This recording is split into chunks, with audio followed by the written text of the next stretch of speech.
우리가 함께 나눌 말씀은 다니엘서 1장 1절부터 7절의 말씀입니다. 다 찾으셨으면 함께 읽도록 하겠습니다. 시작. 유다 왕 여호야김이 다스린 지 3년이 되는 해에 바벨론 왕 느부갓네살이 예루살렘에 이르러 성을 에워쌌더니 주께서 유다 왕 여호야김과 하나님의 전 그릇 얼마를 그의 손에 넘기심에 그가 그것을 가지고 신할 땅 자기 신들의 신전에 가져다가 그 신들의 보물창고에 두었더라.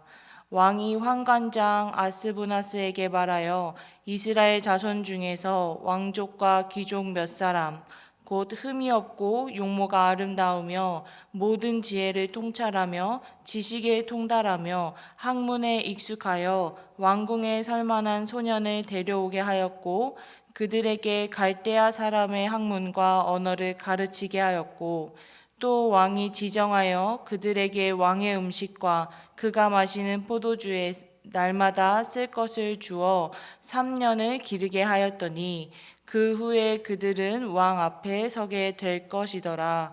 그들 가운데 유다 자손 곧 다니엘과 하나냐와 미사엘과 아사라가 있었으니 환관장이 그들의 이름을 고쳐 다니엘은 벨드사살이라 하고 하나나는 사드락이라 하고 미사엘은 메삭이라 하고 아사랴는 아벳느고라 하였더라. 아멘. 다니엘서는 다니엘과 3명의 친구들의 믿음의 모습을 보여주며 궁극적으로는 이스라엘 백성들의 미래를 보여주는 예언의 내용으로 구성되어 있습니다.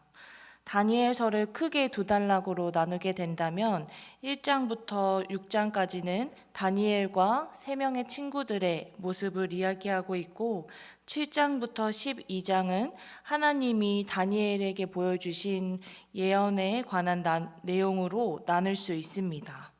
오늘은 1장의 시작으로 다니엘과 친구들이 바벨론 땅에 끌려가서 왕의 일꾼으로 쓰임 받기 위한 준비의 과정을 그리고 있습니다. 그렇다면 오늘 우리는 말씀을 통하여서 어떠한 묵상을 할 수 있을까요?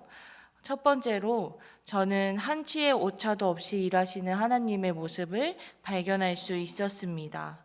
오늘 본문 2절의 말씀인데요. 함께 읽어보도록 하겠습니다. 시작. 주께서 유다 왕 여호야김과 하나님의 전 그릇 얼마를 그의 손에 넘기심에 그가 그것을 가지고 신할 땅 자기 신들의 신전에 가져다가 그 신들의 보물창고에 두었더라. 아멘. 오늘 2절 말씀에 보면 이스라엘 백성들이 바벨론 손에 넘어가게 된 것은 하나님께서 계획하신 일임을 알 수 있습니다. 이 당시 이스라엘 백성들의 심정은 처참했을 것입니다. 이제 바벨론에 종살이를 해야 하는구나 하며 어떤 이들은 하나님을 원망하며 배신감을 느꼈을지도 모릅니다. 하지만 하나님이 바벨론의 손에 이스라엘 백성들을 넘기신 것은 이스라엘 백성들을 미워서가 아니라 이를 통하여 이루실 크신 하나님의 계획이 있었기 때문입니다. 바벨론의 포로가 되어서 이름까지 바꾸면서 살아가야 했지만 결국 바벨론 땅에 다니엘과 3명의 친구들이 주요 요직에 오르게 되었고 무엇보다 바벨론 사람들에게 하나님이 어떠한 분이신지를 하나님과 함께하는 사람의 삶은 어떠한 삶인지를 제대로 알리고 보여줄 수 있었습니다. 하나님을 저주하던 왕들이 하나님을 높이고 찬양하기 시작했으며 오히려 포로의 신분으로 왔던 다니엘이 높아지면서 이스라엘 백성들을 통해 역사하시는 하나님의 모습을 바벨론 사람들이 직접 경험할 수 있게 된 것이지요. 즉 이스라엘 백성들을 바벨론의 포로로 넘기신 것은 더 큰 하나님의 뜻을 이루시기 위한 하나의 수단이었던 것이었습니다. 이처럼 하나님은 한치의 오차도 없이 일하시는 분입니다. 나에게 찾아온 슬픔도 절망도 혹은 기쁨과 행복도 단순한 하나의 사건으로 끝나는 것이 아니라 하나님의 계획 성취를 위한 하나의 과정이라는 것을 기억해야 합니다. 그렇기에 믿음의 눈을 뜨고 마음을 열고 크신 하나님의 일하심을 바라볼 수 있는 영적인 눈을 떠야 할 것입니다. 오늘 우리 모두 믿음의 눈을 뜨고 나의 상황 가운데 역사하시는 하나님의 손길을 경험하고 누리는 복된 하루가 되시기를 주님의 이름으로 축복합니다. 두 번째로는 호의를 베풀며 믿음을 흔드는 인간의 모습을 발견할 수 있습니다. 오늘 본문 5절의 말씀 함께 읽도록 하겠습니다. 시작. 또 왕이 지정하여 그들에게 왕의 음식과 그가 마시는 포도주에서 날마다 쓸 것을 주어 3년을 기르게 하였으니 그 후에 그들은 왕 앞에 서게 될 것이더라.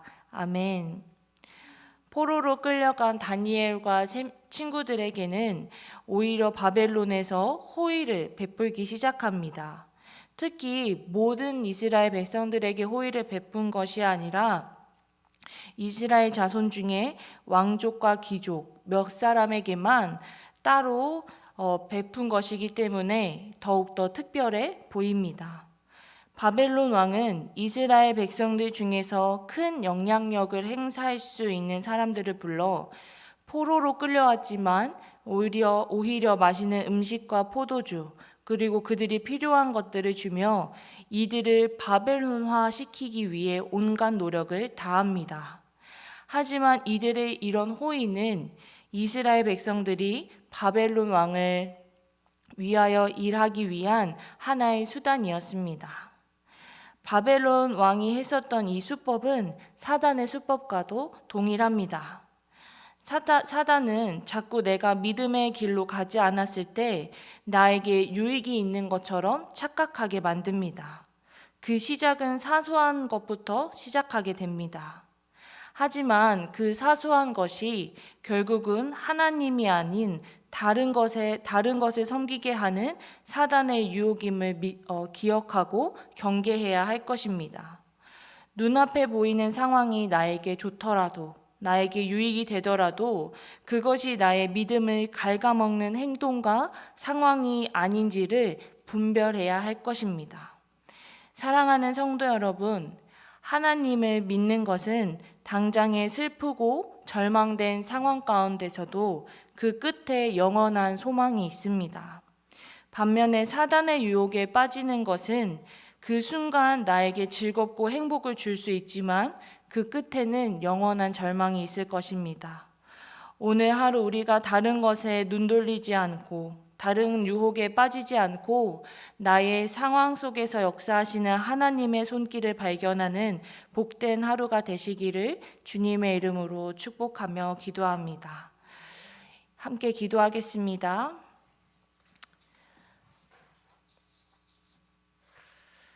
하나님 아버지, 오늘도 우리에게 귀한 말씀을 허락해 주심에 감사드립니다. 주님, 오늘 하루 우리가 믿음의 눈을 뜨고 나의 삶을 바라보기를 간절히 소망합니다. 믿음의 눈을 뜨고 날 통해 이루시는 하나님의 그 크신 계획과 소망을 발견하기를 간절히 소망합니다. 죄에 연약한 우리들을 붙들어 주시옵시고 세상 유혹에 빠지지 않고 오직 하나님만을 신뢰하며 나아갈 수 있도록 우리 모두를 축복하여 주시옵소서. 오늘의 삶도 온전히 주님 앞에 맡겨드립니다. 오직 주님께서만 주관하시는 하루 될 수 있도록 함께하여 주시옵소서. 모든 말씀 살아계신 예수님의 이름으로 기도했습니다. 아멘.